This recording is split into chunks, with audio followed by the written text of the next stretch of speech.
The sizzling sausage. Studs on cement. Sport in the crisp wintry air. When the drawbridge goes up, see the absolute state of it. You're with Pez and Higgos, it's the circus. What a great week for sport in this country. We thought we had the greatest sprinter since Usain Bolt. Turns out we've got an even better one. Queensland might have cooked the Olympics before a brick has even been cemented, but my God, these boys can run. We're talking unusual set shot techniques, booing your own players. The Blues might never win again. The Hollywood Hawks are flying high, but only as high as the mighty Canterbury Bulldogs across the coast. It's been a big week for Australia v England fans as rugby league rivalries resume with our friends across the equator for the revival of the Rugby League Ashes. And Australia has dominated the Smashers, a medieval jousting competition where the winner gets to lose their virginity, probably. Sam Kerr can captain again. Joseph Suaalii signs. South Australia sings. Minwoo Lee does it for the people. Josh Giddey does it from half court. Elizabeth, I'm coming, baby! Boys, actually, your voices and your favourite Tim Hewitt are all on the show this week. Come on, let's go, Pezza. Let's go. Nice, you guys. Nice. Look, I want to, contrary to the energy that you've brought there and quite a jarring, not so much of a fade out of the music there from Charlie, has winter started? I don't know. Officially, it hasn't in the kind of like the eastern states, southeastern states. Yes. But... Is it cold enough yet? Like, do you feel in the rhythms of winter sport or just the footy codes as we know it? And I'm not talking from a technical perspective because the answer there is yes. It's on, so therefore you're into it. But like, are you feeling the kind of the soulful rhythms of it yet? No. And if you are, you're a fucking liar. Yeah. These are exhibition games before the clocks go back or forward or whatever happens on the weekends. Are we saying that until daylight savings takes effect or the kind of the cessation of daylight savings takes effect, that we're in some kind, we're not in a pre-season, but like we're in some kind of preliminary era, preliminary phase of the season. These are the in-between seasons of our lives. We're neither coming nor going. It's not summer, but it's not cold. I can't have a hot chocolate. I can't cozy up to a fire. I can't wrap a scarf around my neck. It's 25 degrees on the weekend. You know? I'm going to a Bucks on the weekend. There's genuine discussion about whether we're wearing shorts. Yeah. You know? You can't be footy season in that situation. Also, the winter codes haven't really started yet in amateur land. In local land. You're not driving, along whatever... suburban road takes your fancy that day. Yeah. With a slight smell of liniment, wafting through the windows. Looking out the side of your car, trying to catch a glimpse of the action and not have a road accident at the same time. I'm going to local land. Liquor land? No, that's somewhere else. Yeah, no, I just wanted to check. I just wanted to check in on that, and it just goes to show that there's just more. There's more to come. There's more visceral kind of feeling to come. Mm-hmm. People are having too good a time at the moment. There's too much of a connection to the summery months, Yeah. Not the summer months, the summery months. Well, yeah, indeed. No, I just wanted to check in. And thank you. I was gonna shout out the Australian jousting team as well, by the way, just to kick things off. But really, as is probably evidenced by the very meandering start from me here, it's more important that we hear from the punters and what they've had to say this week. So, Charlie, can you cue the Speakpipes for this week? And thank you to everybody. Is Gout losing the 200 metres to Lachlan Kennedy a sign that we should just cancel the Brisbane Olympics right now? Or is it the loss that he needed and, as Matt Shervington said, actually a win tonight because it takes a bit of the pressure off him? Or should we be expecting a 1-2 in Brisbane now that Lachlan Kennedy has showed up and so he doesn't even run the 200 very much? We'll deal with Thoughts? that. We'll deal with it.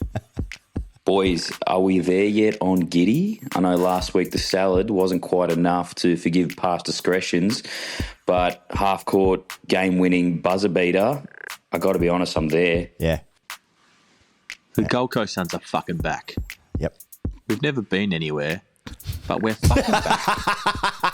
If we don't sack Ken Hinkley this week, I'm going to drive my fucking Josh Carr into a Stobie pole. A little bit confused with Addo Carr. Hear that, boys? Just a Jason Sanger with a lot, thanks. Boys, we've made it into the after party for the Shield final. I'm going to have a piss. Send bags and bubbles, whichever's easier, please. Loving the state of my shopping cart, boys. 1 times NRL Grand Final ticket. 1 times Classic Dragons 2025 men's warm-up tee. It's checkout time. Sometimes I wonder if my childhood traumas have forced me to support the Carlton Football Club and the Canberra Raiders at the same time. Oh, yeah. Maybe I have a deep underlying torture fetish. That's just 95.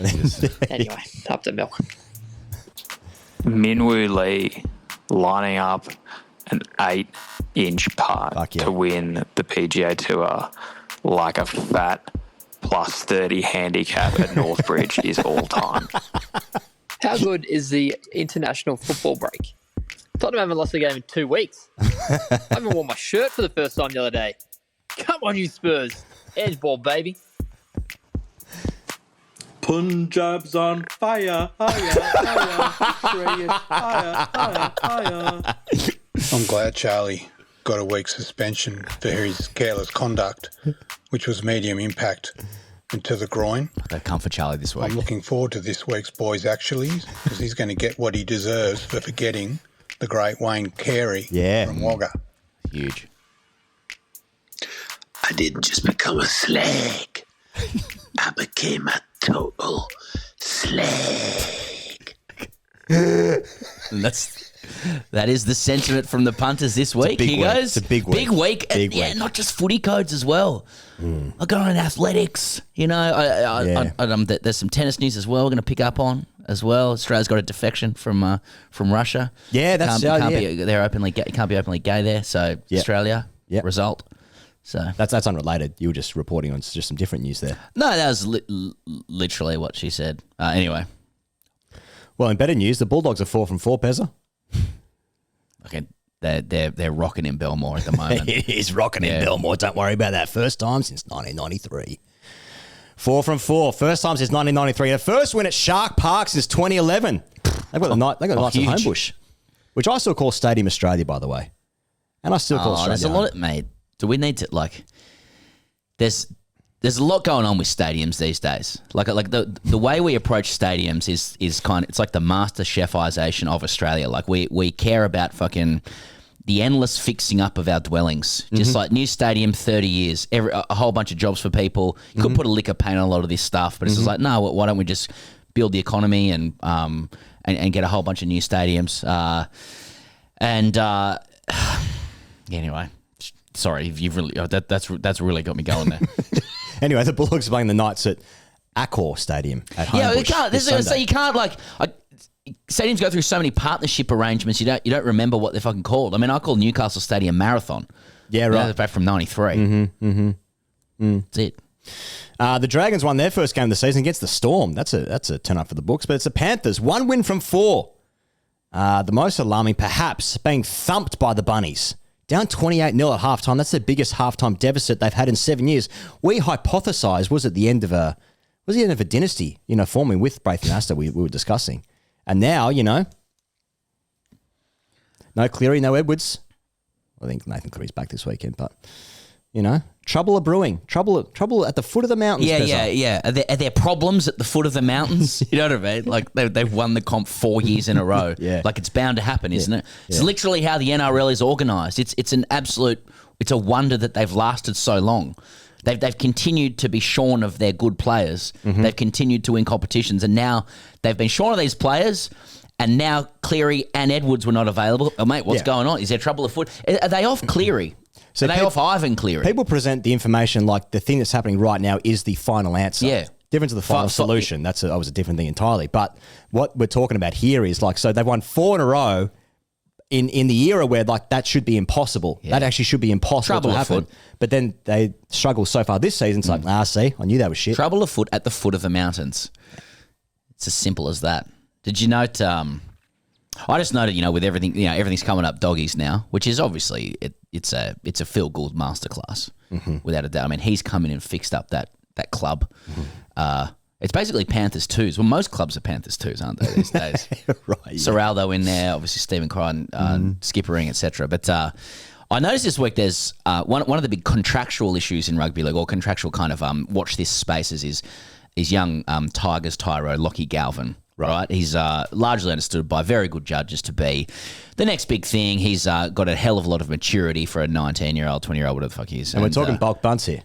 Well, and like in the Dylan Brown context of like, do you give someone years instead of money kind of thing? There's a lot of suitors lining up because, but look, for the Tigers, it doesn't really come much more emerald wrapped than essentially a like a local junior, and I know he played Parramatta juniors and stuff, but a guy out of the Tigers system who is a half who is being tipped to, essentially captain Australia. It doesn't get like more valuable than that. And I just noticed Gus Gould in his guise as a media commentator this week, say that the Tigers would be well advised at this stage of his career to not offer Galvin that much money. Yeah. Now I understand the Bulldogs are too preparing an offer. Now I'm just gonna guess that's unrelated. I'm gonna guess you're mixing up headlines again, Pezzo. I'm gonna guess there's gonna be money in that. But by the same token, Gus Gould more as an avuncular kind of advisor to Galvin in his media guys. He's saying the next 5 years is not when young kids want money. No, it's not for it. No. You read that in the Nine papers, which is obviously where he gives his commentary. Right. But the Dogs seem to be in for Galvin as well. Yeah. I'd just be curious to see if they're going to be offering him money. I wonder if it's the right kind of money. The right kind of money, yeah. Because at that age. That's right. Yeah. It's like handing out sugar. It's Gus masterclass. Too much chocolate at 19, no good for you. Diabetes City. That's right. On the one hand, Gus is saying, I don't think Galvin needs a lot of money right now with a kid his age. It's more about development. You don't want that pressure of the price tag on him. On the other hand, later this week, I'm expecting a $1.3 million a year offer from the Dogs as sanctioned by Gus Gould. Once again, masterstroke. Well, that's not as much as sort of $5 million. That's a good point. It's a bit less than that. That's the right kind of money for But I'm just saying, everything's coming up the Dogs. Dogs have got the hot hand at the moment, on the field and off. It was a good weekend for Gold Coast Sport because the Titans play well as well. So Titans and... Titans and Suns. I don't have this. People moving up their deluxe post-COVID. This is largely a podcast, so I'm not really rolling the footage on this, but maybe we can clip it up. But I noticed this week that on the Titans Instagram, which is obviously popping off, there's only like 500 likes or something. The caption read after their win, "That felt good," and it was footage of the Titans players singing their team song, and they were all given sheets. They're all and I don't mean money in brown paper bags. I mean, they're all given A4 pieces of paper with the words to the song. I thought you meant Manchester. They were given. That's right. That's Manchester from Sheridan. Could be sponsored by Sheridan. 40 winks. The boys went to Grace Brothers and got some Sheridan. No, just a couple of Titans players having to read the words of the club song. But anyway, it was sung with gusto. With gusto. Yeah. Not Phil Gould, but yeah. That's a different person. Now, what about this, Pedder? Following a 22-year hiatus, the Kangaroos will tour England in October and November to revive the Ashes. Now, I like it. Peter Vlandis said this: "We are proud to revive one of the great rugby league traditions with the first Ashes series and Kangaroo Tour of England in 22 years. Kangaroo Tours are an iconic part of rugby league folklore and have always delivered thrilling contests. The current generation of Kangaroo players have never experienced the magic of a Kangaroo Tour. And I'm delighted that they'll have a chance to cement their own legacy alongside the greats of the past." Now, they're going to play at Wembley. Then they're going to play at the new stadium, Everton's new stadium, in fact, in Liverpool. And then they're going to play the final test in Leeds. It's awesome. So... couple of things on this. Like my entry to rugby league was essentially hiring and rehiring the 86 Kangaroo Tour highlights on VHS, and a wonderful tour it was. Mm-hmm. But this is Vlandis' masterclass stuff. Like as he goes into broadcast negotiations, the entire thread and theme of rugby league is about how big it is, how global it is. It can be played in different countries. You can bring in different countries to play in the competition. Yeah. You can go over to England to play. Something another code cannot say that it has, right? Ahead of broadcast negotiations. Mm-hmm.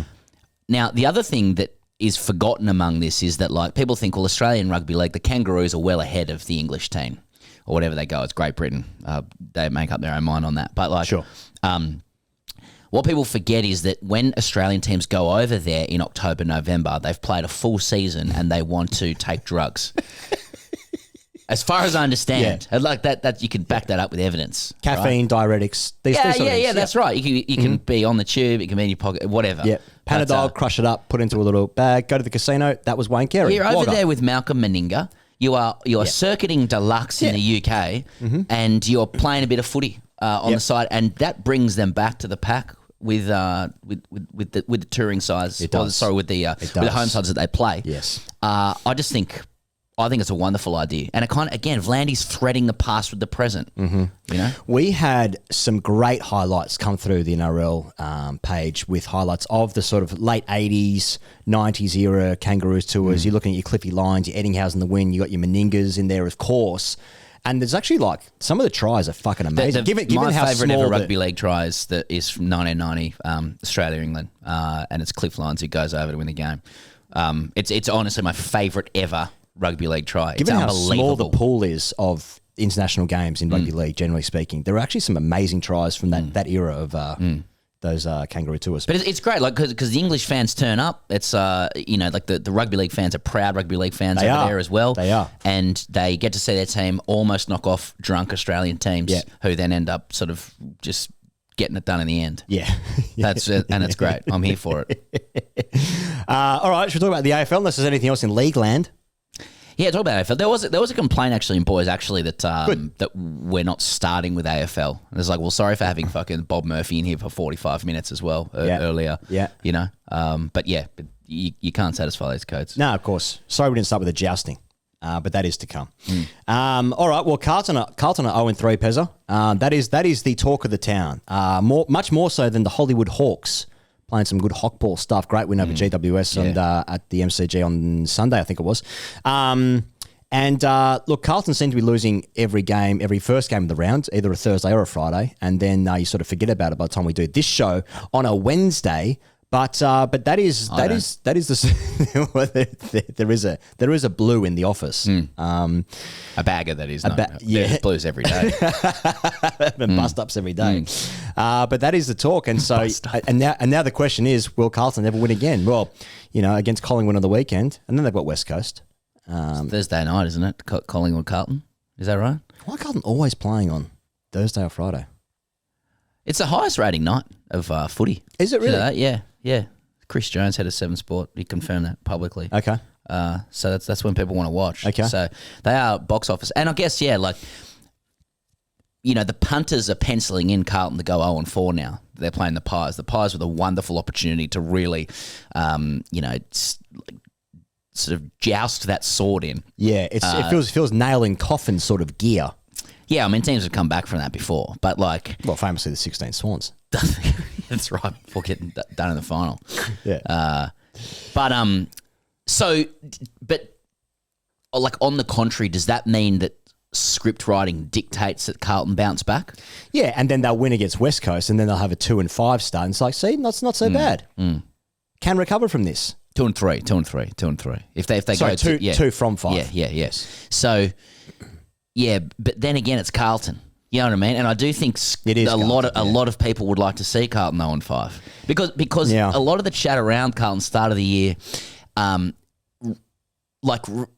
the untrained eye, and I'd say we're like reasonably untrained in terms of the undercurrent tribalism and history of what footy clubs represent in Melbourne, but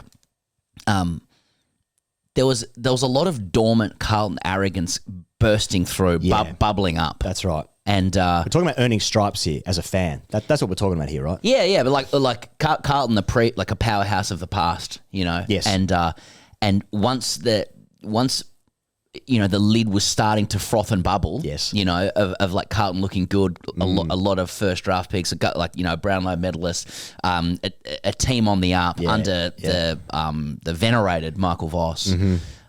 You actually saw the brand of arrogance that club is capable of, and you think, I wouldn't mind them going 0-5 just to, you know what I mean? No, I don't think it's gonna be 0-5, but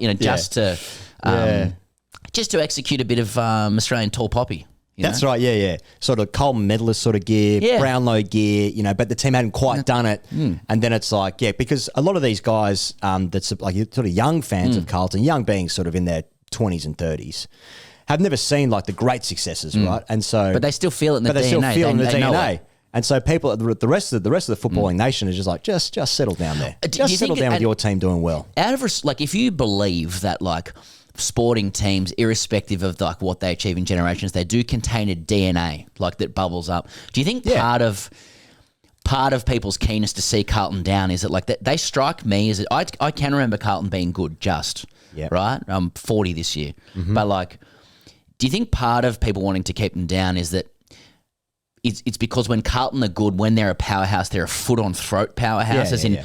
Once they get it right, it'll go for a while. They have all of the the weaponry and the arsenal there across front office, back office, the membership, etc. That once they get it right, it might last for a little while, and people just want to keep that down. People are happy for Richmond to have a good run. People are happy for the Dogs to break the drought because they're not worried about what it might mean for their club in the long term. They have a good run. See you later. Yes, we talk about this sometimes in football, right? Where like if Man City win the league, for instance, you're fine with that because if another team pips Man City or Man City have a low year or whatever, then it's like, oh, now that team's gone past my team. Exactly. Do you know what I mean? So like Liverpool winning the league this year probably is bad news for the rest of the competition because if Man City win, it doesn't count. I'm still unders for the season for Liverpool for what they could have done, but of course. So it's still a feeling of unders, I think. Every year.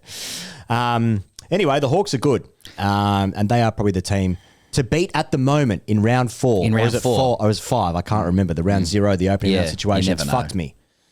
Let alone the hurricane, or the cyclone. Oh, I thought you were talking about Super Rugby. Now, have you seen Sam Draper take set shots, Pezza? Yes. For Essendon. He's 6-2 this season. He's equal leading goal kicker for the Bombers. Now, the crowd cheers every time he takes a mark inside 50 because he's doing he's not taking set shots with a parallel run up to the goal as a traditional kicker might. He's like snapping everything around the corner, and so far it's working out a real treat. Now, we've seen this in the last couple of years where guys sort of inside a sort of 15-metre range, 20-metre range perhaps, even if they're right in front, they'll stand at 90-degree angle to the goal and then snap it. And they found that to be more accurate for a lot of kickers. But he's now doing that from longer range as well, and he's having great success. But kicking techniques, kicking metrics, it's something for the Bombers because they're also, Bronx cheering their own players at the moment. So there's a bit going on at that club, I would say. But it's something for him. I like it. Like, it's one of those things that it looks weird when you're straight, like when you're lining straight up. But, like, I don't know. And I'm enjoying a lot of private correspondence with kicking coaches at the moment. Are you? I am. The biomechanics of it get me going. We need to get down and have a kick. Yeah. I wonder if like the natural leg swing isn't like isn't really set to work in 180-degree lines. You know what I mean? And I wonder if that's why a lot of people feel more comfortable snapping. Oh, I see. The biomechanics of the hip hinge. Of the leg, yeah. It's like a golf swing, for example. Exactly, it's like, you give it a 45-degree angle to create the most torque and leverage. The leg isn't a perfect comparison with a golf swing, which is external apparatus. But like, there a lot of players seem to feel that they can control the direction of the ball better when they kick like that. They might even be able to control so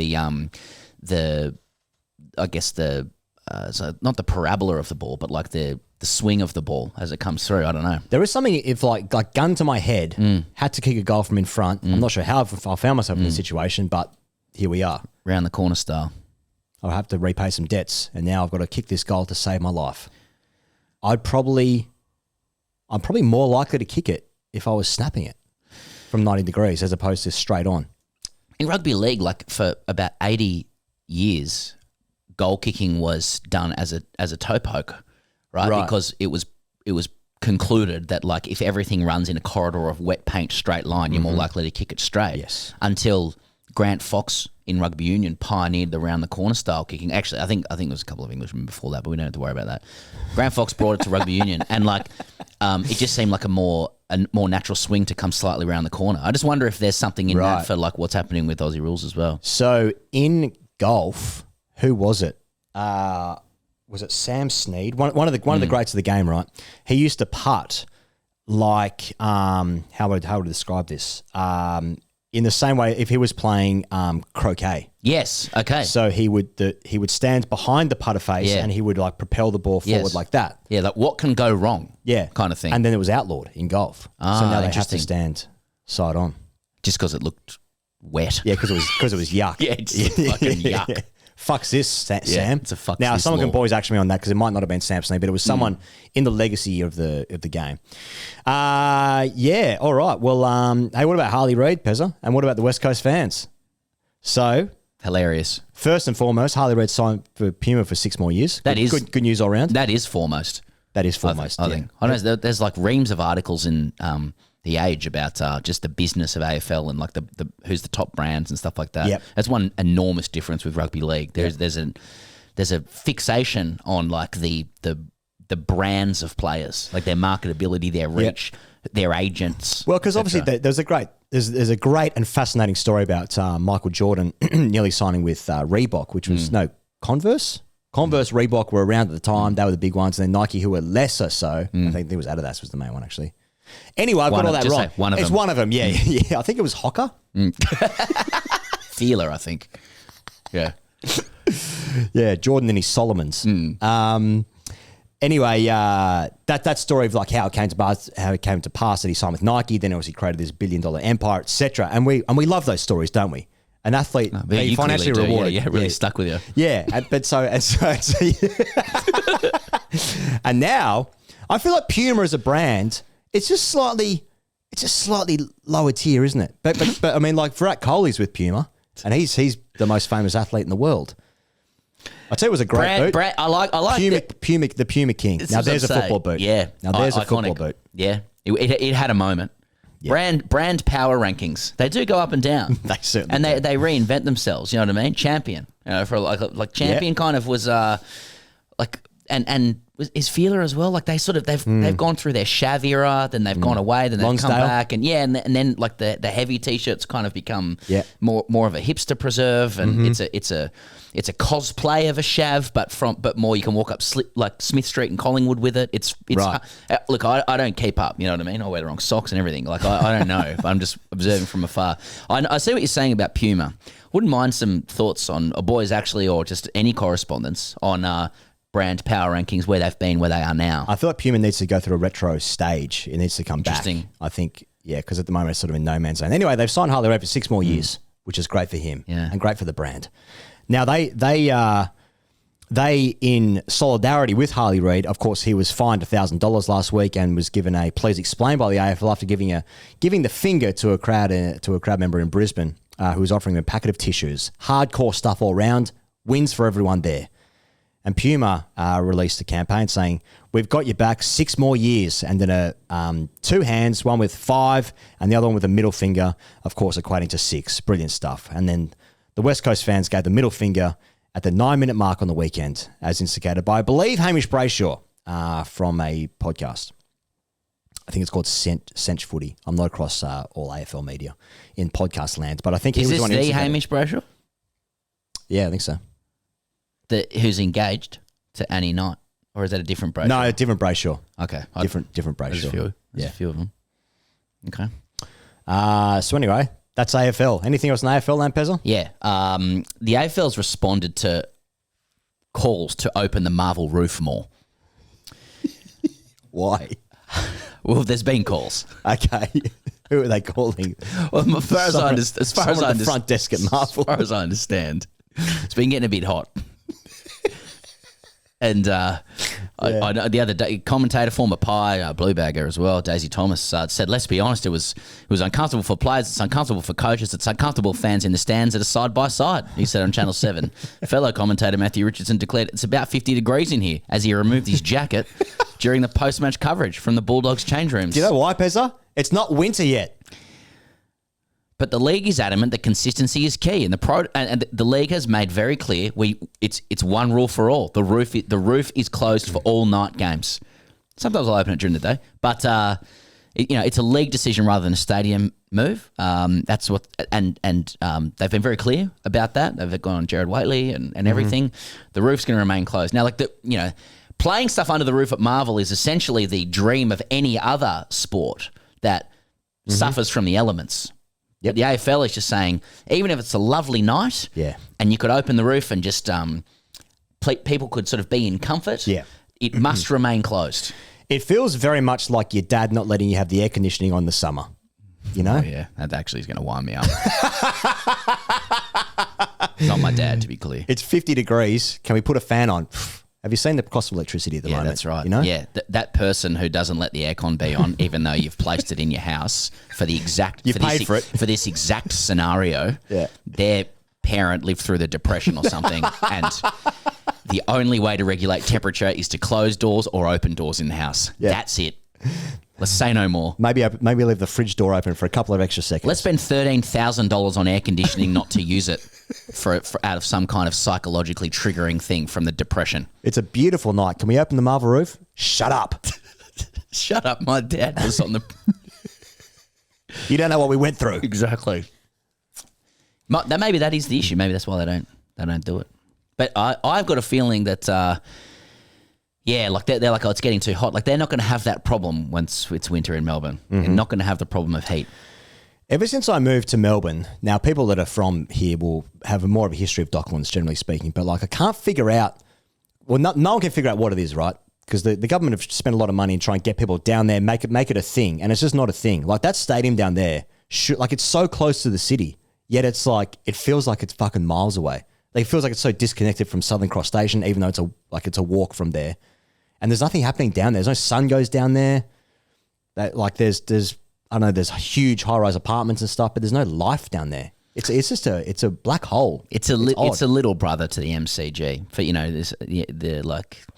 that's the stadium policy that the AFL has. Like essentially the poor cousin teams play at Marvel and the big boppers play there at the MCG. As it stands. And I feel like there's a little bit of that element, but Marvel's pretty good when it's packed. It's just that because some lesser lights play there, it hardly is, I reckon. It's like Darling Harbour in Sydney, you know what I mean? People have just poured fuck tons of money into it, and everyone's just like, nah. Hard to get to. Just, I mean, that is down Sydney. The bottom of the hill there. Yeah. You know, I don't, It's Can we get the monorail over there? Yeah, exactly. Not anymore. All right, athletics. Here we go.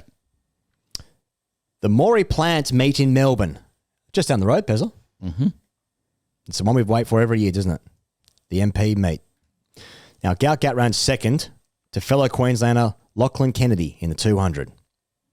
As I said, this is great news because we thought we had this generational world beater.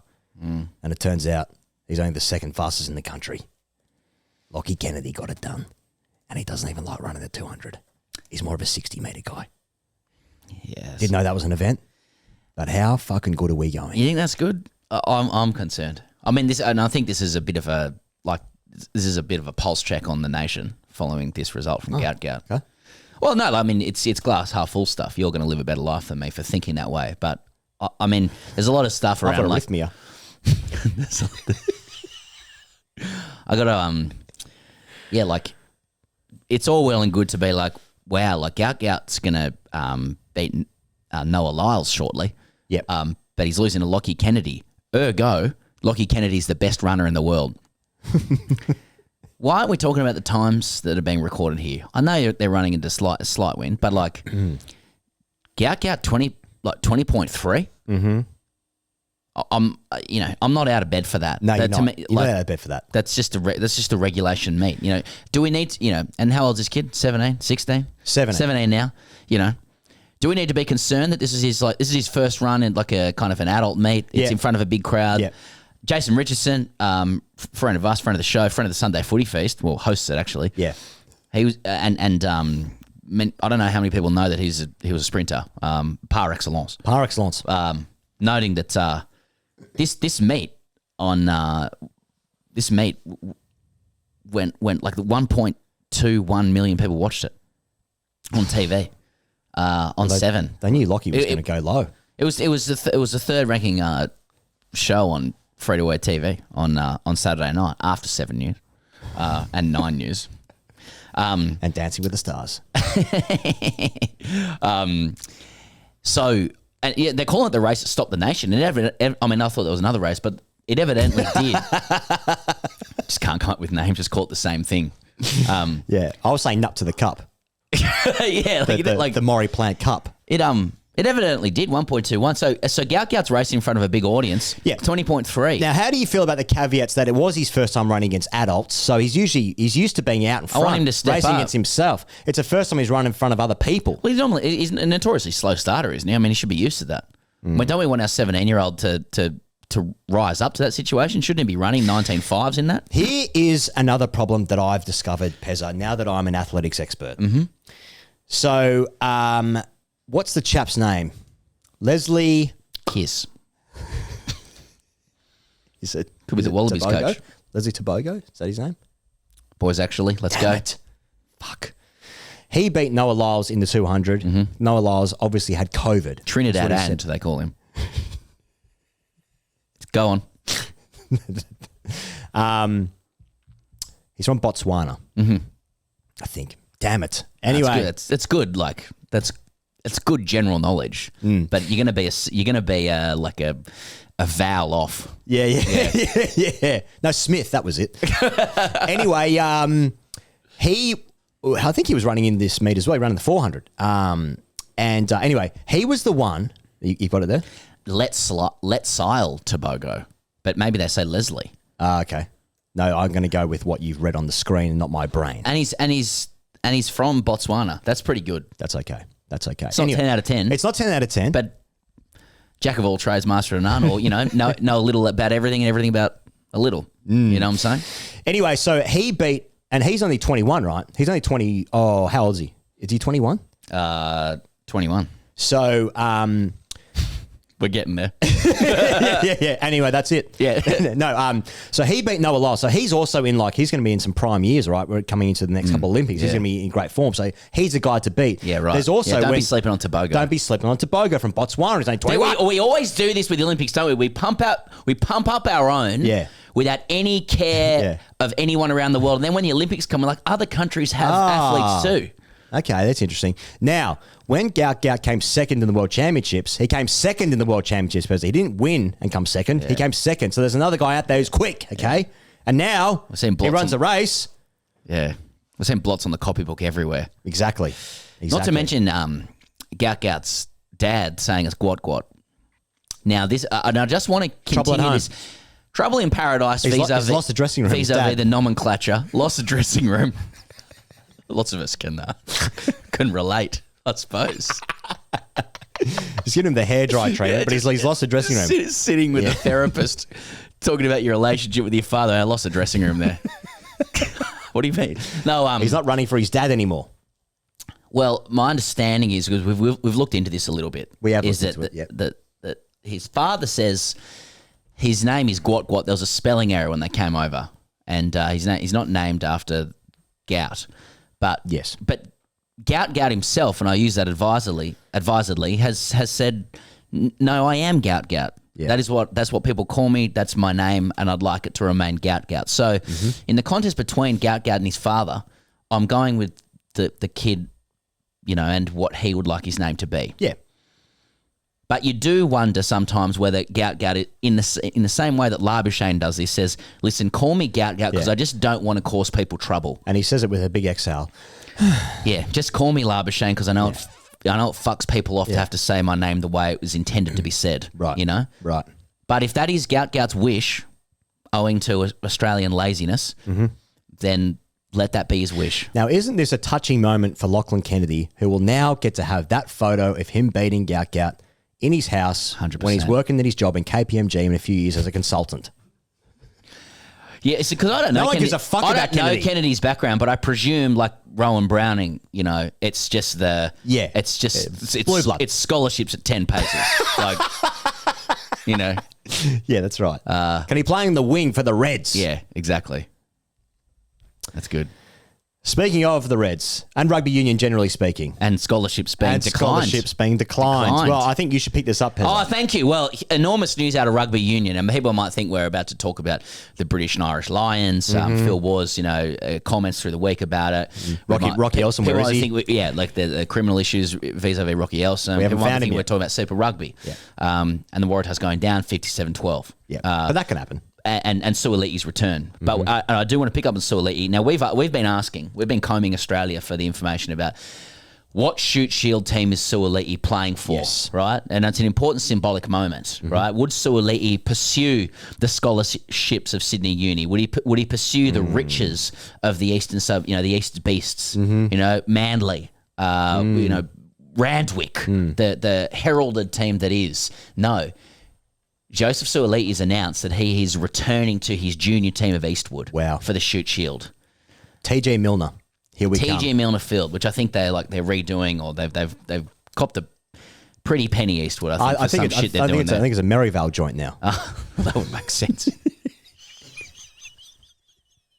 Hems is involved at Eastwood. If you don't have Hems involved in your institution in Sydney, you're fucked. You're fucked. Yeah, there's a block of apartments at one end. Yeah. And an oyster bar at the other.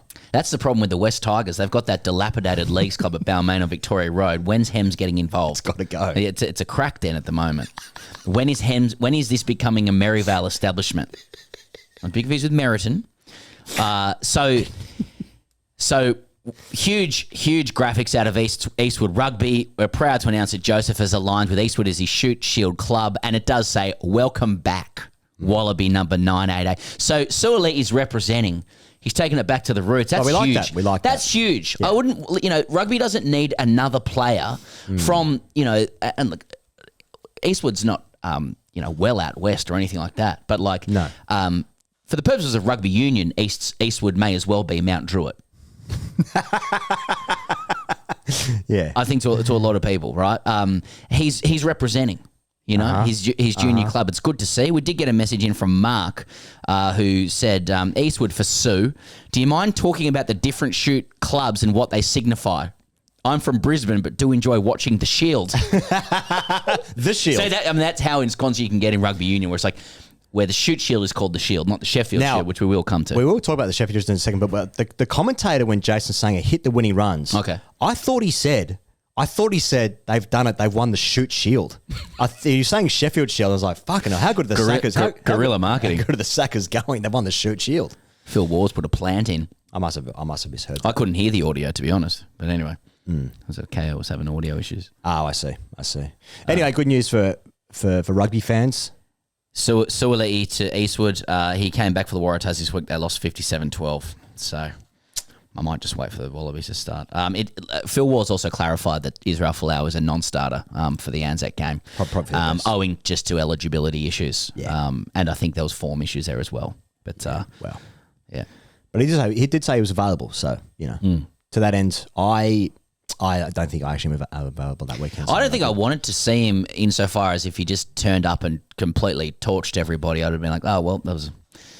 Lost some years. What could have been? Yeah, some lost years. All right, shall we talk about the cricket? Yeah, I think so. Yeah, this is a circus, so cricket's about fifth or sixth order priority. Rightfully so. Now, South Australia, haven't they partied hard? It was Welsh for a second there. Yeah, and a pirate.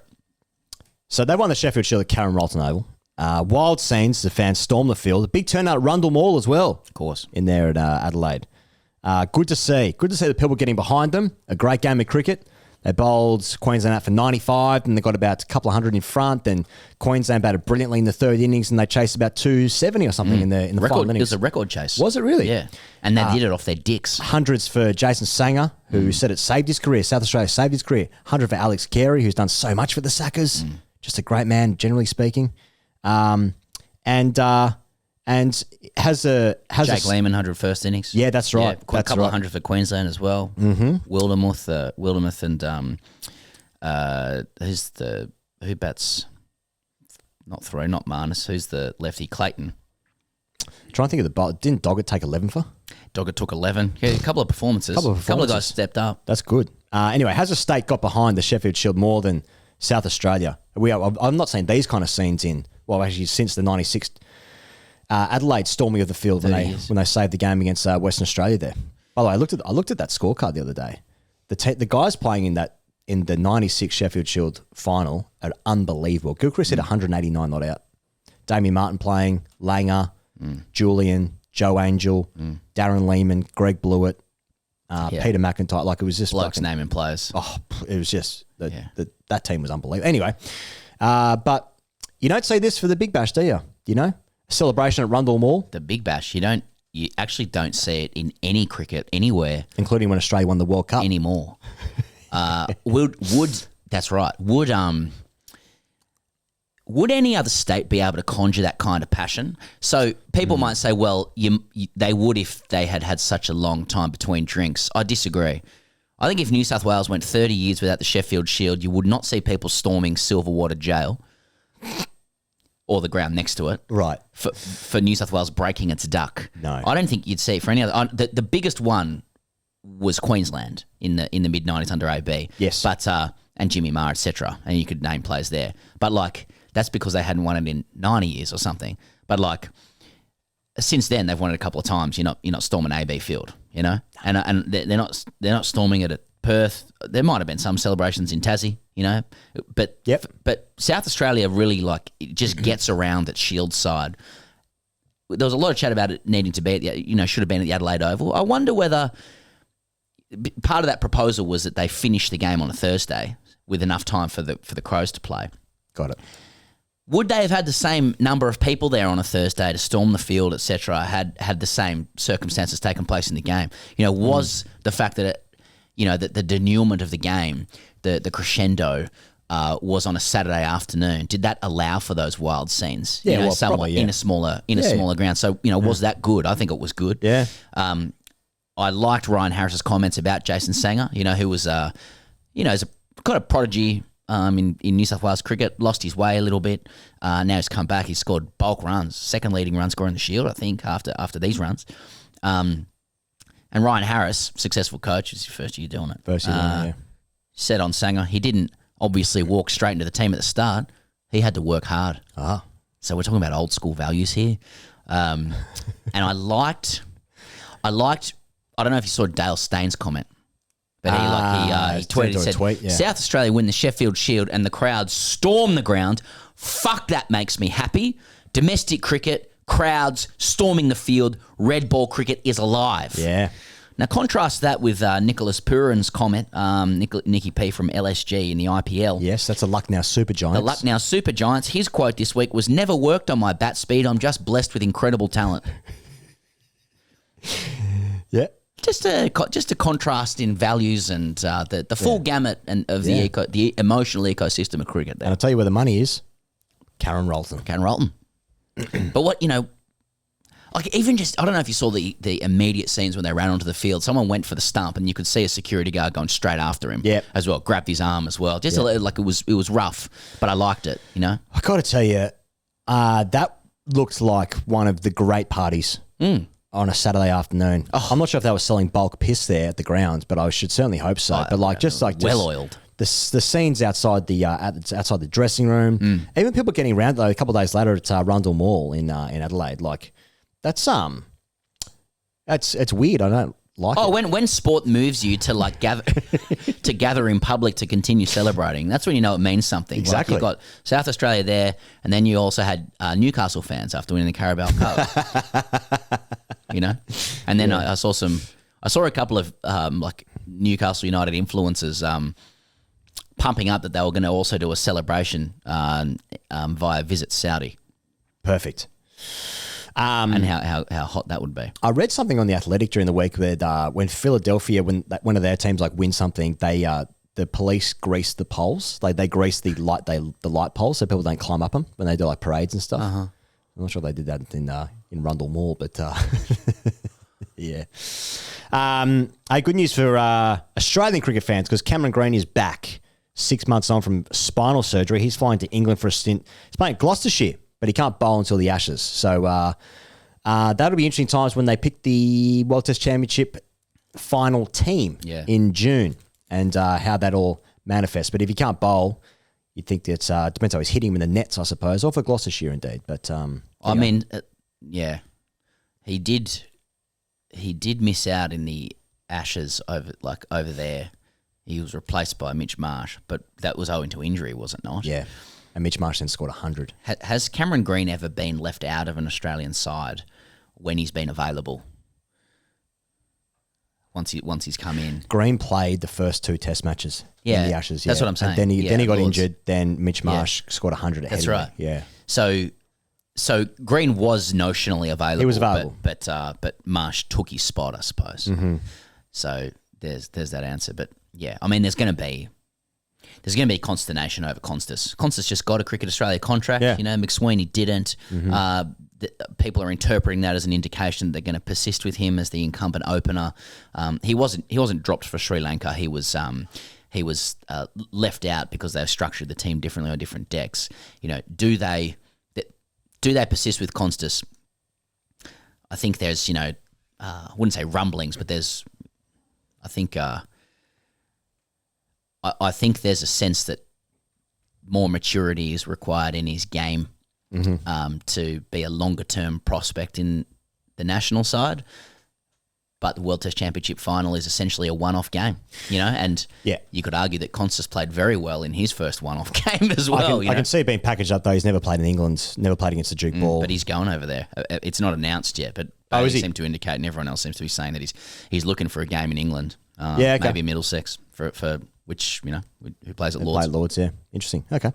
Times ahead. I'm not sure if you've seen the schedule come out for the summer, but it's going to be awesome. Obviously a men's Ashes year. The women are playing against India. Australia play against the white ball series against South Africa. They're going to Canberra and Darwin and maybe Townsville as well. And then they play a white ball series. They play 6 white ball games against India, T20s and ODIs. And then, of course, the Ashes. So, it's just going to be a huge summer. Mate, I'm hibernating. I don't want to talk about cricket. Yeah, fair enough. Yeah, we will have LSG versus Punjab after this, though. Of course, yeah. On YouTube. That'll be on the Great Cricketer. I'm keen to talk about that. Hey, Sam Kerr is eligible to be captain of the Matildas again, Pezza. Bit of good news there. After meeting with the Football Australia board, here's what the FA chair, Anta Isaac, said. That the incident should not overshadow Kerr's contribution to the game. He said this: knowing how Sam feels about the events, along with the additional context we've learned, has added vital perspective that the general public may not be aware of. Setting aside those difficulties, this incident should not offset the incredible contributions she has made, both publicly and privately, on off the field for more than 15 years. So the part that interests me, Pezza, in that is that the general public might not be aware of a few different things. I mean, the thing went to court, so it was sort of all did come out. I'd be surprised if things were left out from the courtroom. Yeah. Typically a pretty decent vehicle, through which to argue over the facts of the matter. Yeah. Rather than a place that kind of hides them and new things emerge. Yeah. That the general public's not aware of. Yeah. I would have thought that that the one incident does somewhat offset the incredible contributions. It makes a dent a little bit, but the comment is that it's not. I mean, Robbie Slater's dead against this. He says Football Australia have failed in its role as, quote, guardians of the game. Okay. Well, Emily Van Egmond said that she should be captain again, or it shouldn't be taken away. What do we think's going on here? Is this just like at the coalface of the game? Players are like, captains have some good aspects and some bad aspects to them, and she's the best player and pretty good. We like her. We're a pretty good brand at the moment. She's front and center. Play on. Yeah. Yeah, I do think that. I think if it was like... people in glass houses. I think also perhaps if we're looking at a few generations down the line where there's a bit more... There's a different structure around the Matildas, a bit more scrutiny's allowed, I suppose, then I think that's the captain would have to fall on a sword here. Does it But the brand is so valuable and what it means for women in sport, kids in sport, growing the and game Kerr generally. central to that. Central to that. The Matildas have not been, to my mind, particularly successful post World Cup. They're a 20-year low in the FIFA rankings. Right. So just on that basis, what's Kerr's captaincy credentials? I'm not saying irrespective of this incident that she was involved in, but let's throw that in as well. I mean, should there just be a conversation about is it time to freshen up the leadership? She hasn't played since the World Cup. I did not ask you to speak, Charlie. Shit. Fuck. It's like Jesus coming in. Fuck me dead. He just, Charlie's twitching with restless leg syndrome listening to this. We'll be bringing you in later, Charlie. Charlie's got a boys actually. Now, hang on. From the gods. No, and Fuck. And you're saying that, Charlie, because you're saying that if she hasn't played since the World Cup, ergo, she should not bear any responsibility for the Socceroos. Pardon me, the Matildas malaise. Yeah, well, she hasn't really been around the group. She's not going to fuck you, mate. Well, she might.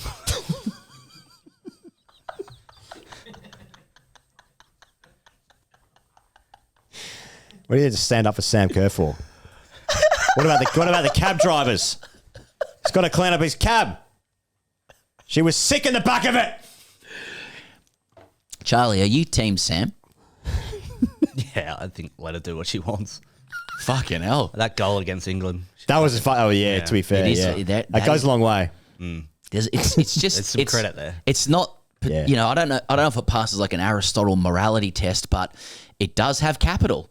Yeah. You know, top bins against England. Sports people doing great things gives them license to behave immorally to a point. It does.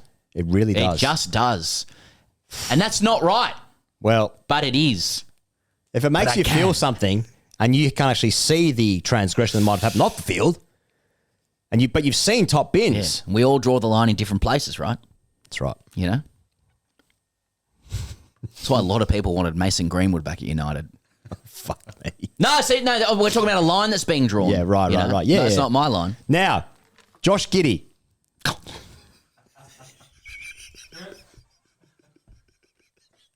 Did you see the game winner from half court? Fucking hell. Perfect. They would have seen this. They were down by... Is it erased? Yeah, I think so. I think it's erased. Okay. Down 5 with 12 seconds left. Bulls announcer Stacey King, who also won 3 titles with Jordan's Bulls, he said, "Elizabeth, I'm coming, baby. Magic Giddey. G'day, mate. Somewhere in Australia, Sydney or Melbourne. Someone up there. Paul Hogan. Crocodile Dundee. Oh, Lord." Yeah. One of the great calls. He's talking in search terms. Now, Elizabeth is a reference to an old show called Sanford and Son, where the main character fakes a heart attack anytime something shocking happens and shouts to his dead wife, "Elizabeth, I'm coming to join you." So that was the context of that commentary. But that was one of the wildest finishes in the NBA in some time. Happened to be against, of course, LeBron's Lakers. There's a great shot of Giddey going past LeBron, yeah. LeBron's face, like turning back towards the basket. Oh, that is, but it was just, it was obviously at the Bulls' home court. Electric. But an Australian doing well in sport overseas. How good. Geez, we're proud. Oh, we love to see our sports people represent overseas, don't we? Yeah, that's right. Fuck, it was good though. That was good. You know the lead up to it was hot as fuck. Yeah, but like, see the lead up to it, the inbound pass from LeBron. Yeah, LeBron. Yeah, what is that? Yeah, it's bizarre. Yeah, there you go. Have that. Yeah, incredible. And I guess to me the question is like, does that feat erase any other questions over Giddey? Charlie? He's getting close. I think he's got to do something for Australia. Oh, interesting. Okay, nice. Yeah. What have you done for us? Yeah, that's right. You got to do something for us. Now, Minwoo Lee, he did something for us. He won the Houston Open. He was 5 shots up before the last round, won by 1 shot. Scotty Scheffler finished tied second, coming home red hot, and he needed a par to secure the championship. His first win on the PGA Tour. Minwoo Lee, 26-year-old from Perth. Oh, he thanked Freo for the motivation to win, I think. Did he? Yeah. Good. So, and people would have seen this, but he did the aim point thing where basically golfers, when they're doing a putt, they stand in front of the ball and they feel which way the green is sloping in the heels of their in the soles of their feet. And he did that to knock in a 2-inch putt, basically. He's doing it for the people. He's a man of the internet. He's a man of content creation. And he said, "Let him cook." That's his phrase. That's his thing. That's his thing. Yeah. But so people have. He's good on the internet, isn't he? He is good on the internet. Yeah. Yeah. His sister Min Ji Lee is. She's won majors. She's one of the best golfers in the world. They obviously both represent Australia in the Olympics. Jason Day was the other one, and I think Hannah Green might have been the other representative in the Olympics in Paris there. But so Minwoo Lee has been a guy that people in the know, they like the look of him and they were just sort of waiting for his first PGA win. He might be in the conversation of like a guy that might one day be able to win majors. So this is a big stepping stone for him. But yeah, he's a guy on the internet. He's of that generation. He's got a little catchphrase. He seems like a nice guy. Bit about him. He's not a guy that trains hard. He's just a guy who just... And that's part of the brand. That's part of the brand. Part of the brand, I think. Yep. Yeah, his sister, though, very... like trains the house down, basically. Yeah, got it. A real hard worker. Yeah. Min Woo Lee, just a man of expressed talent, extreme talent. But now he's a winner. What do you reckon not training the house down looks like for a professional golfer? Are we still talking 3-4 hours a day? Min. Yeah. Woo Lee. Yeah, I'd suggest. I got no idea, but I'd suggest so. Yeah. So anyway, it's exciting. But what's more exciting is the Masters starts this week, Pezza. Well, sorry, next week. Starts next week. 7-8 days. I think they do like a par 3 competition on the Wednesday. But that's Be careful. That is the biggest week in golf, the Masters week. And Tiger jumped online because Tiger had an Achilles injury. And he basically said, like, unbelievable news. I've been in the cryo chamber the last couple of weeks. I've been doing some explosive lifts with the trainers, and I'm good to go. Nice. Then did a quote retweet, April Fools. Oh, fuck. I won't be there for the Masters. I just keep seeing pictures of him with his new bird. Yeah. A Trump, I believe. Oh, really? Yeah, but I think it might be an ex-Trump. Nice. Oh, no Tiger. Okay. I mean, there's no better, like, there's no more, what's the word, like symmetrical aesthetic in sport to me than US Masters. Now, a lot of that is built on exclusion, but the colours and consistency of the Augusta aesthetic, Spring has sprung. It's like it's a feast for the eyes. Even when before I started playing golf, it was only a handful of years ago. I still watched the Masters because I still was aware of the importance of what it was for golf, basically because of Happy Gilmore, I think, and winning that gold jacket. Maybe it's coming out around the same time. That'd make sense. No, it's coming out in June, I think. Well, that'd make sense too. Anyway, so but yeah, it's just there's something so pristine and beautiful about Augusta, and obviously its origins where black people weren't allowed to be members there in the 30s. Exactly. But you can still get a sandwich for $1.50 or some shit. Yeah, isn't that nice? Yeah. The tickets cost about $2,000, but it's cheap once you get there. For a couple of Arnold Palmers. Do they pay them? Anyway, that's something to look forward to this week for golf fans. Now, Scotty James, another Australian doing well overseas, Pezza. He won his 4th world title in the half-pipe in St. Moritz in Switzerland. So, Scotty James... He's a man from Perth, isn't he? He's a Western Australian. Yeah, is that right? He's mates with Stoinis and Ricardo. Ricardo, yeah. He matched Shaun White's record of 4 straight X Games golds in January. Here's what Scotty said after winning his 4th world title in the halfpipe. He said, "Halfpipe is a scary sport, and it gets even scarier when conditions are tough," because it was snowing over there in Switzerland at the time. He said, "I'm really pumped, and I felt that I had to be resilient today, so I'm stoked to have won 4 world titles. I'm pinching myself." Now, what Scotty needs to understand is that I played 1080 snowboarding on Nintendo 64, and it wasn't that scary. It wasn't that scary. That was a good game.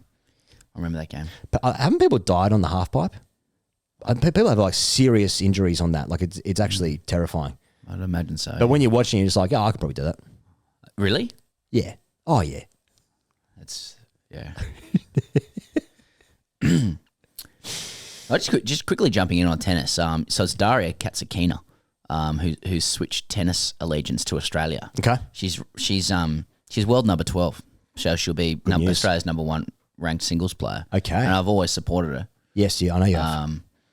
So I look forward to various major tournaments and getting frustrated that I'm not getting what I want, which is a title from a player that I'd not really paid much attention to before. Yeah. But she said, basically, I'm openly gay and I can't beat that in Russia. So Got it. Russia's loss is Australia's game. And what's her connection to Australia? I suspect the connection is that we don't really care in some sports if people aren't gay, if people are gay. Okay, so there's no familial connection. There's no lineage. She hasn't done Ancestry.com and discovered a cousin in Brisbane. Look, I'm happy to receive boys actually okay. on that. Okay. I think she's probably just taken a look at Australian tennis heritage and gone, I want a piece of that. piece of that, yeah. You know, Kooyong. Yeah, Goolagong. Yeah. And, you know, yeah, she's looked at the past players, Rod Laver, you know, Kenny Rosewell, Wally Masur, Jason Stoltenberg, and gone, I want a piece of that. Yeah. You know what I mean? The Andre Illy. The Woodies. You know what I'm saying? Alicia Mollick. Yes. And your Stoses. Your Barties. Yeah, that's right. Yeah. Enough said. Yeah. Liz Smiley. Now, finally, the jousting Pezza. Yes. Before we get Huey in here. Now, Australia beat England in jousting at the Smashes. I'm reading this via ABC Sport, by the way. More than 4,000 spectators, including many in middle-aged garb. Daniel Garb. Stepping into the faux medieval world at Crystal Castle in Ballarat to watch jousting's answer to cricket's Ashes rivalry. The two-day event featured Australian and English competitors battling on horseback in the hopes of getting their hands on the Smashes urn, a gold-plated trophy filled with the ashes of a lance burned in Arundel Castle in England. Jousting, which dates back to the 13th century, involves two competitors on horseback, armed with lances. Australia managed to snatch the title from the reigning champions England, winning the tournament by 2 points. Now, what the fuck is that? I'll take it. Now, sometimes being better at, you know, it's just England's got a sport. You better at. Sometimes you see people doing medieval reenactments. Yeah, in like parks. Test cricket. Yeah. In parks around suburbia. Yeah. In major cities, you see people would dress up and they'd often in the morning. It's often like an 8 a.m. start. You actually awake to it. Mm-hmm. You like the like clinking of metal on metal. I never saw jousting though. Oh, like they have the joustings. Yeah. Oh, I like it. Like I like seeing all the weaponry they use. They really fucking go hard. Guys with neck beards and Yeah. There'd be a real tight knit community, I reckon, in the Smashes, because it's like, oh, you like this thing too. Let's kiss. I do wonder how you get into it. Yeah. Do you play like Warhammer or something and go, you know what, I want to do this myself? Maybe. Anyway, good news all around. Great week for Australia, Pezza. A great week for Australia. If your team sucked domestically, it was a great week for Australia, and that's something we can all get behind. Anything else you want to talk about, or should we get Huey in? And for boys, actually, generally speaking, it's a huge boys. Actually, I'm pretty keen to get Huey in. So okay. Let's be having you, Huey. Shall we take a beat and then we'll take a beat. We'll take a beat, and on the other side, let's just make everyone wait. My friend, Australia's friend, Tim Hewitt. Okay, we're making this clean. Okay. Okay, it's that time. It's the time that everyone's been waiting for. For two reasons. One, firstly, it's time for boys actually, and we've never been more inundated. He goes. We have all been fucking lined up. Some more than others. Week 6 and and mistakes have been made. There are leaks. We are getting leaky. It's a creaky boat. The second reason, and I think foremostly, is that Huey's back. Huey from Morning After Paris fame. Huey from already an episode of The Circus fame. He's essentially running the Melbourne International Comedy Festival, and he's made some time to come back onto the circus. So Huey, welcome. Thank you so much, boys. What a pleasure. What a pleasure. How's the Comedy Fest going? Oh, fantastic, mate. Fantastic. the jester's bell is ringing throughout the city. The inmates are running the asylum. Anyway, it's fine. Yeah. I thought I noticed that this morning walking around. Yeah. The inmates are. It smells funny around here. Incredible. Crazy incredible shirts. Quirky socks. Yeah, you get to, maybe see a clown eating lunch on the street out of a plastic bag. All really cool things like that. Yeah. No, it's been good, boys. It's been fun. Nice. Your shows are starting soon. My shows are starting on Tuesday. Yes. And I'll tell you what, you're a VIP if you've bought a ticket to one of those. It's going to be great. But it's all good stuff. It's been fun. Yeah. Ticking along. We started the show by asking the question to ourselves without an answer: is it winter yet? Is it footy season yet? How do you feel about that? Yes, I think so. I think It's winter? I think it's winter. You're from Queensland as well, though, so you don't have the same like connection, surely, to the cold coming off Bass Strait. You know, ripping through the jacket. That's true. I always think when daylight savings goes, then you're like, okay, now it's really grim. I think that's what we landed on. Yeah. I think that's always a big key. You don't need a Sunday afternoon game being finished in sunlight. No, you know what I mean, or a Saturday game. Yeah, there has to be fading light. Or to some of the acts in my venue with some high windows that are on at 6:20. They would argue it's still summer and to sort it out because it's very bright in my room. I'm like, but then in daylight savings, you'll be right. Yeah. But no, it's exciting. Look, the footy, both codes are on at the pub while I'm running around. There you go. Yeah, checking it out. You don't get that in Melbourne very often. Yeah, that's one of my demands, actually, to be in my venue. I'm going to a Bucks party in Sydney on Saturday. I'm sorry, the second time I've said that, but there's a pub crawl before we're going into some kind of festival, and the pub crawl's in Balmain, like in East Balmain, and both the Tigers and the Swans are playing at the same time.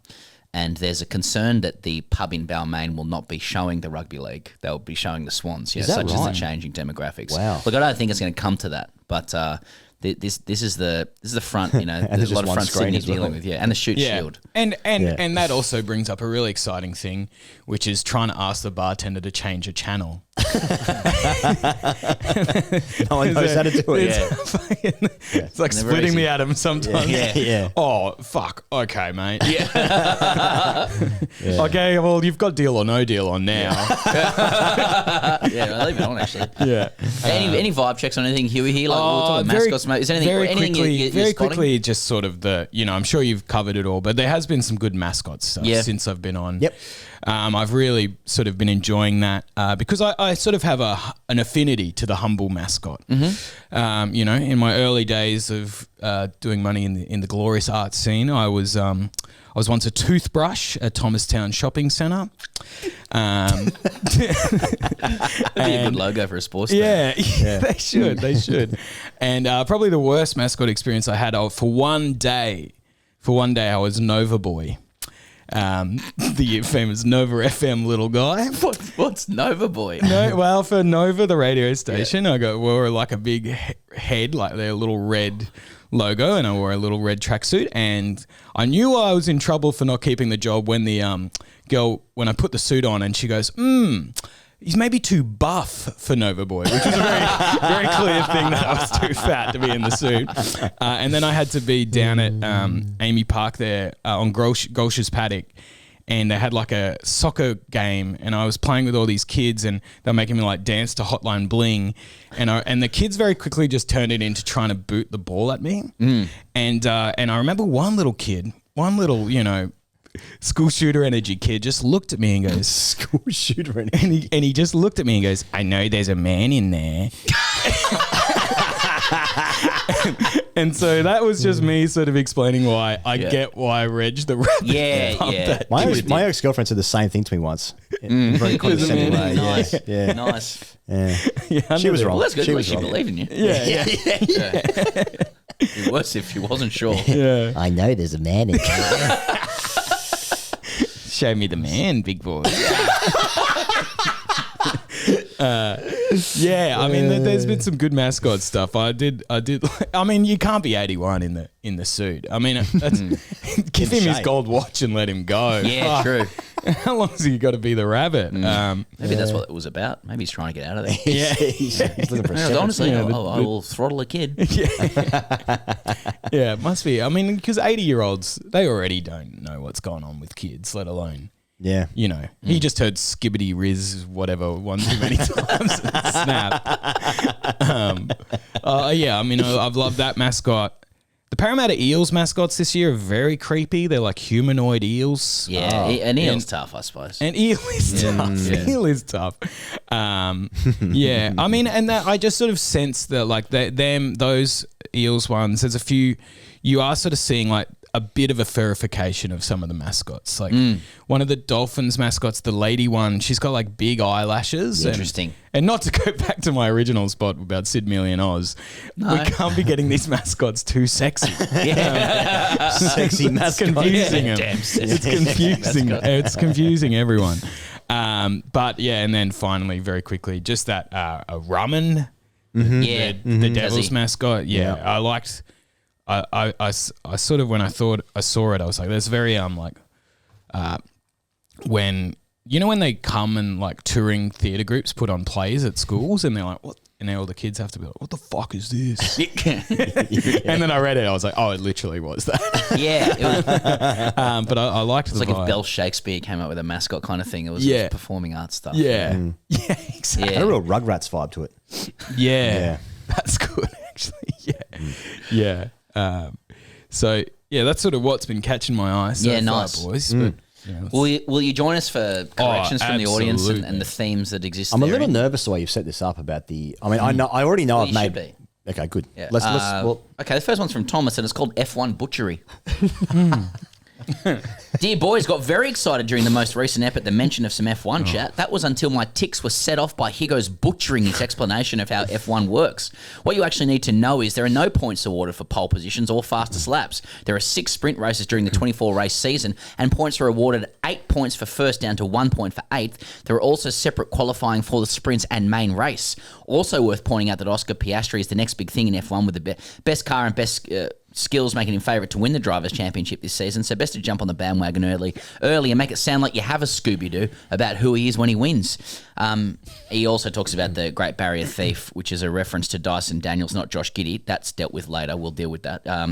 Other than these glaring mistakes, loving your work, boys. Cheers, a loyal paying fuck pig. Yeah, fair enough. There's more. Sorry. Liam says F1. Boys, actually, vis-a-vis, he goes talking about F1. He made many mistakes, and I shall correct them now.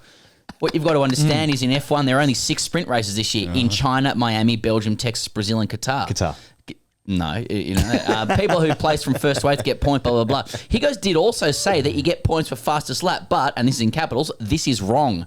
Rules have changed this year, which have taken away points for fastest lap to stop teams from putting the fastest tyres on at the end of the race if they aren't getting points to get the fastest lap in order to steal some points. Higgos also made another mistake, saying that you receive points in qualifying, which is incorrect.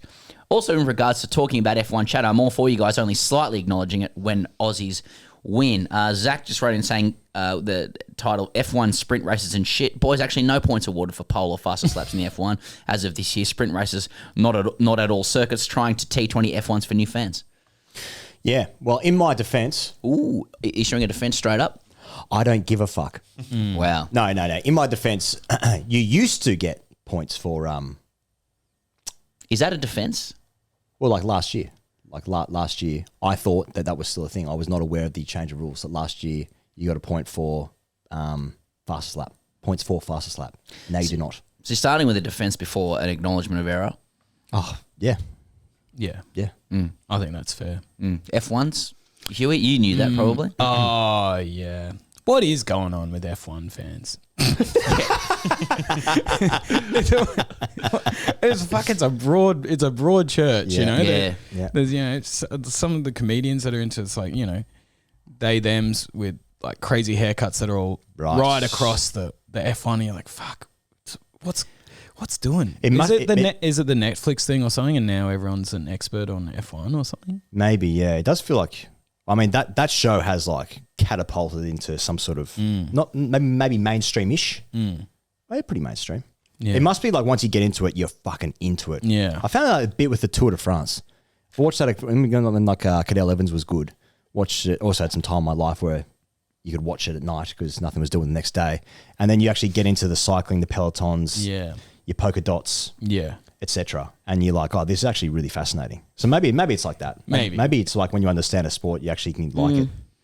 I mean, shout out to Dylan earlier who said vis-a-vis F1 supporters, I support an engine.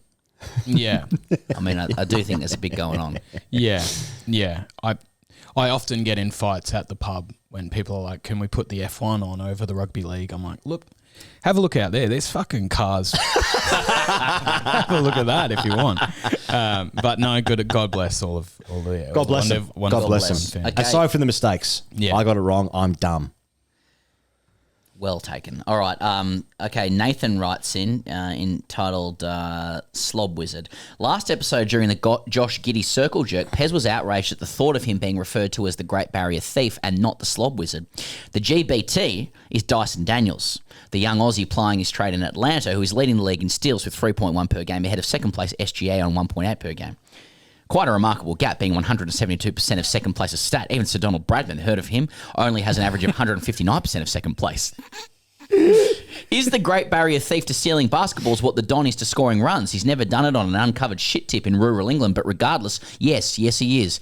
Which brings one of the all-time great chats, which is best delivered under in this brave new cross-code circus world. What is the greatest nickname of all time? I'm nominating Fubby for Mark Gasnier, derived from FUB, after his encouraging voicemail directing a lucky lady to fire up bitch after rejecting the plan of a foursome with Mark and his friends. Having said that, I'm also partial to Daryl Chocolate Thunder Dawkins in the NBA, or our own Pat Cumdog millionaire Cummins.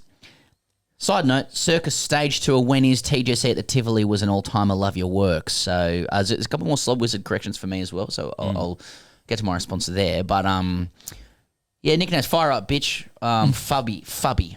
I mean, that's not even Cummins' best nickname. No. His nickname's actually not really fit for print anymore. Once people started saying, yeah, I mean that is one of the all-time great rugby league text messages, that Gasnier one. Yeah, because we got three boys here ready to spurt absolute sauce into this. What a yeah. Did he say bitch? Did he? Yeah, he was. He said that. Yeah, Carl. I don't think that's that'd be very gratuitous mayo. Yeah, fair, yeah.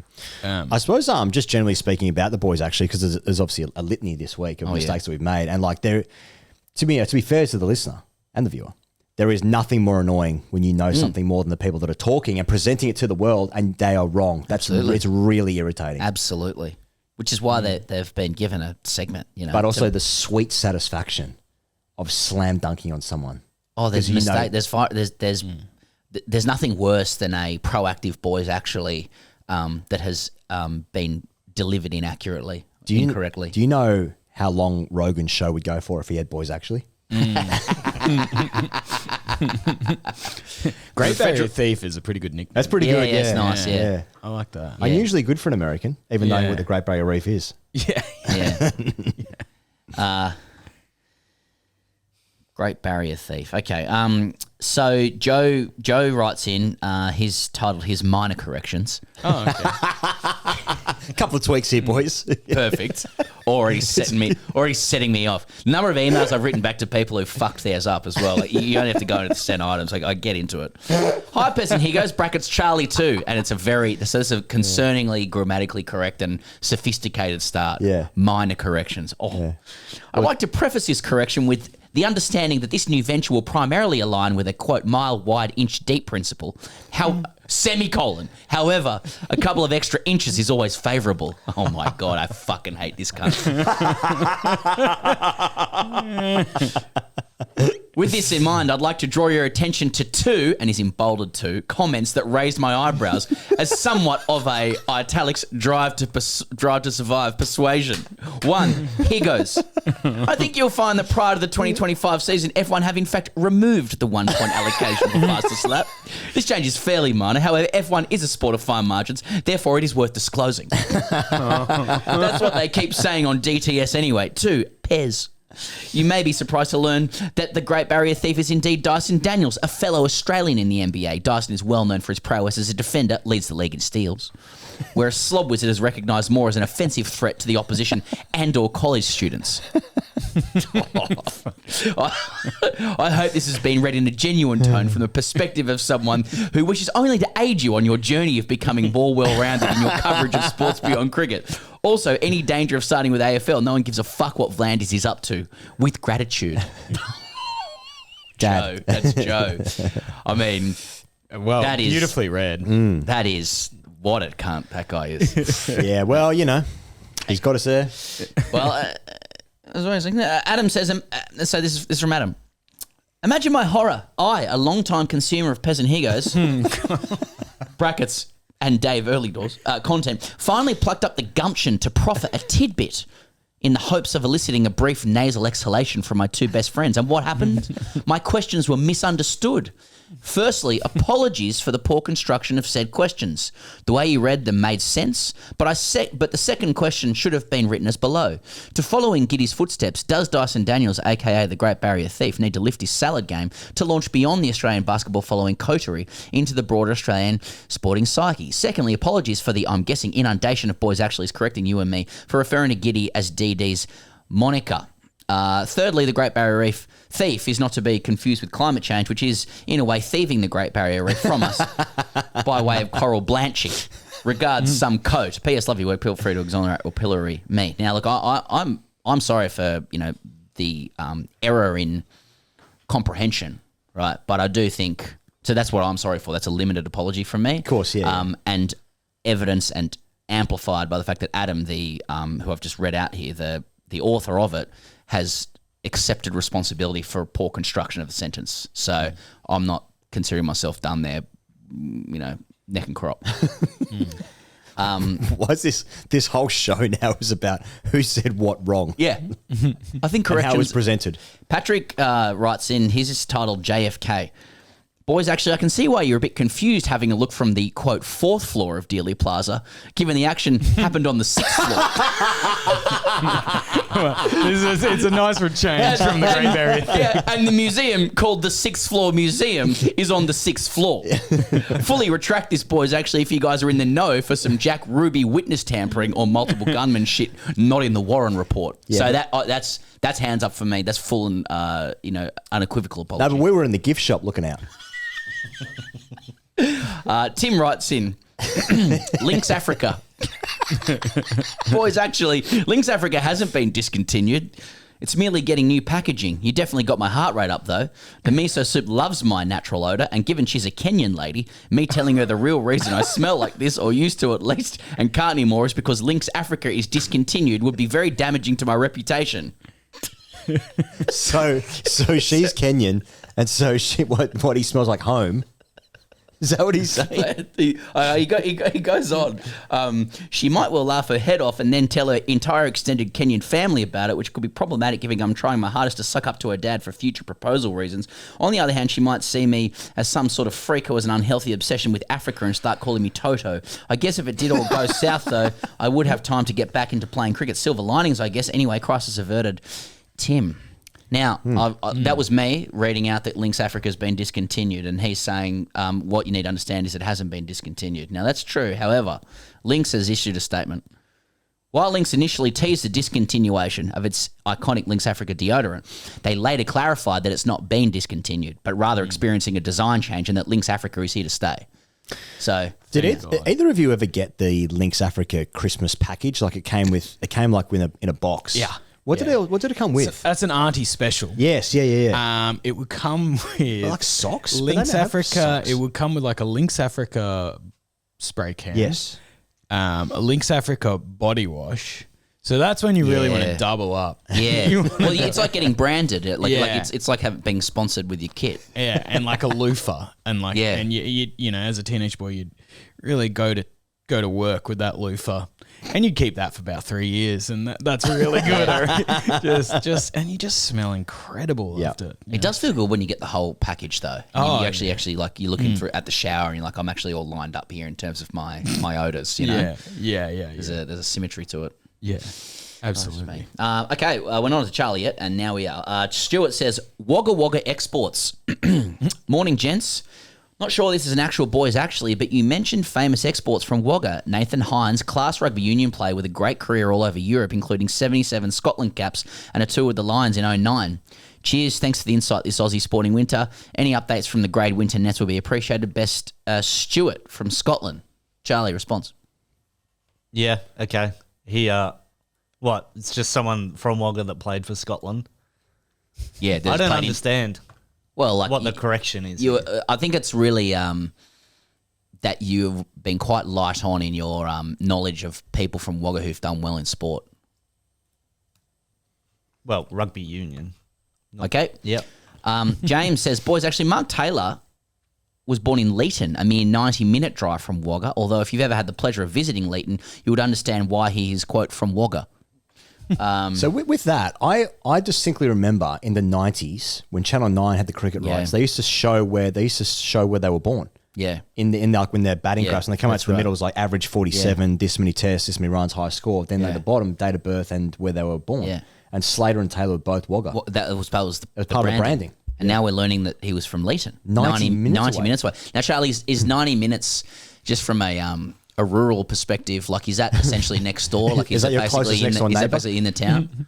Yeah, I think in those like out of towns, that's like next door neighbour stuff. So it qualifies to say he's from Wagga. Well, he was born in Leeton, but I think grew up in Wagga. Are you boys actually James back? Yeah, because what do we say from? Well, James is saying he was born in Leeton. Yeah, he was born in Leeton. Yeah, so it's different to be born somewhere versus where you're from is slightly different, Slightly different. Because like your son, was born in London. Yeah. And they gave him. Yeah, sorry. That's what he says as well. But when the Smashers was on in the jousting, he was right behind the Aussies, wasn't he? Oh yeah. Yeah. Love to get my peepers on some of those highlights. Just I think you'd be able to find them. Yeah. They'd be broadcast. Pictures. There were pictures, yeah. Yeah, great. James goes on, you've ticked most boxes when naming famous sports personalities from the place so nice they named it twice. However, you did miss one, Alex and Kate Blackwell, who both played cricket for Australia, each retiring roughly 8 years ago. And two, well, this is the words that James is saying, the DV duo of Michael Slater and Wayne Carey. They're both from Wagga. Fuck. Finally, disappointing that Charlie, a Wagga local, knew so little of what is considered to be up there as one of the best regional rugby union competitions in New South Wales, the SIRU. The Riverina Rugby Union competition is a catchment for the ACT Brumbies. Current bloke Corey Toole is a Wagga Waratahs junior and it has a 50-plus year history with heated rivalries between the four Wagga-based clubs and the surrounding towns too, I guess.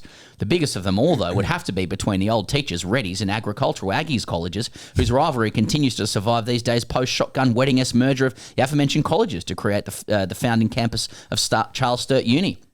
Chuck's familiarity with continental football is understandable, given its popularity in the Riverina, shared almost equally with the VFL. And as such, comparisons between the A-League distance derby could be made between a 5-hour flight from Wellington to Perth as a 4.5-hour bus trip from Tumut to Hay. Departure time 5 a.m. Charlie, response? Is a response to like missing out on? I forgot some athletes. Well, do you think? Who is it here? James and maybe others who've written as well, like, are entitled to be disappointed with the lack of rugby union knowledge from Wagga, given it's such a thriving competition. That's probably fair to say. My experience with people that play rugby in and around the area of Wagga is less so with the football and more so with their behaviour after at the pub on a Saturday night. Oh, how would you characterise that? The pub I worked at in Wagga for a long time sponsored one of the rugby clubs in Wagga. And they were just some of the most disgraceful human beings ever. Really? Like their behaviour. Very funny. One example that comes to mind? Trough lollies in like the TAB and like eating them because it's a bit of fun. Yeah. Just that sort of stuff. If you stick at it enough, there's a nugget. You know what I mean? Trough lollies. Yeah. You know, who amongst us, cast the first stone. If you haven't, Lest you be judged if you haven't knocked a urinal cake down in a TAB. Exactly. That's how I feel about the Sam Kerr thing, just generally speaking, Well. Who amongst us? Yeah. hasn't kicked the back doors open with our feet. Oh, yeah. Ben says, boys, actually, last week you missed the man who is widely regarded as the greatest AFL player of all time, Wayne Carey, or was he excluded because he's been cancelled? Also saw Ian at the driving range recently. He hits them well. Warm regards, Noob Poinag. 3. There's a little win for you. Yay. You take that? Yeah, I guess so, yeah. Shane, boys, actually, Laurie Daly is from Junee, playing for the Mighty Diesels and debuting in first grade at 15 years of age. Cheers. Chucky, is Junee like Wagga and thereabouts, or distinct and separate? It's different. It's probably a half an hour drive. So yeah, I'll cop that. There's a statue of Ray Warren there as well, isn't there? In Junee? Yeah. Yeah, sounds about right. I'm not willing to say When's yes. it going to be revealed that you were born in Brunswick? Charlie wears a beret and a scarf in June. Yeah. And January, I mean. Damn it. I reckon there'll be a big resurgent for Wagga sport. Just from my memory of who was the bloke Gladys got fucked over by? Darryl Maguire. Yeah, Darryl Maguire. Now he's back. Doesn't know Wayne Kerr. Yeah, he's a local member. He knows. Because that clip that went where he's like, "And what are we doing, Gladys? We're giving it to Wagga. We're giving the money." So I think their investment programs. They'll be back big time. Don't you worry. Wagga Sports is going to be thriving again. Rab writes in as the last one, and he's titled it "Iceberg Lettuce." Small non-sports related boys actually here, but just wanted to pull you guys up on your comment re the Rabbitohs mascot eating nothing but iceberg lettuce to get in character. Rabbits can't actually eat iceberg lettuce, brackets, or any other light-coloured lettuce for that matter, as it contains a substance which is poisonous to them. As a grown man who owns rabbits, I would be much happier if, in future, you substituted iceberg out with cos lettuce, bok choy, or even celery leaves. Strictly no stalks. Regards, grown man with rabbits. Well, what a great way to finish the show. And thank you for your boys, actually. Thank you for your Speakpipes. And thanks for listening or watching this week. Huey, thanks for joining us. Pleasure, fellas. Go catch Huey. Where can we find Tuesday? you? Plug yourself. Yes, my show starts next, in a few days. It's called Tim Hewitt, Bit of Fun, 8:40 at the Coopers Inn. Plenty of great shows there as well. If you want to see, you could see Billy Darcy, a past guest, and then come see me or whatever. Yeah, just come along. I'll be on the Comedy Festival website. Yep.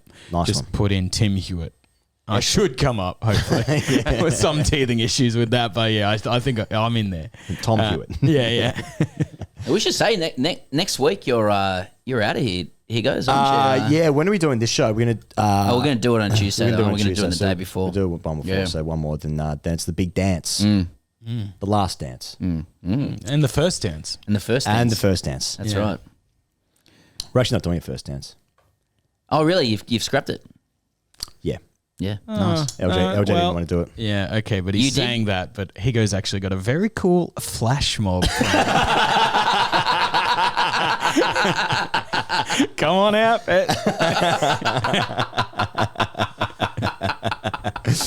Yeah. When I was talking to LJ about entrance music to come in, I did suggest the music from the last dance. The Bulls intro music. Yeah. Oh, it's a fucking banger. Yeah, Run through a brick wall. Instead of that, it's just a wedding reception. Yeah. But it's a non-starter for us. Anyway, looking forward to that. Charlie, thanks for making all those mistakes last week. People really seem to enjoy that. I think it's plenty this week as well. Yeah. Yeah. I feel like there's generally a couple. Huey, I'm sure you'll join us again, won't you? Oh, anytime at all. Brilliant. All right, see you guys next week on The Circus.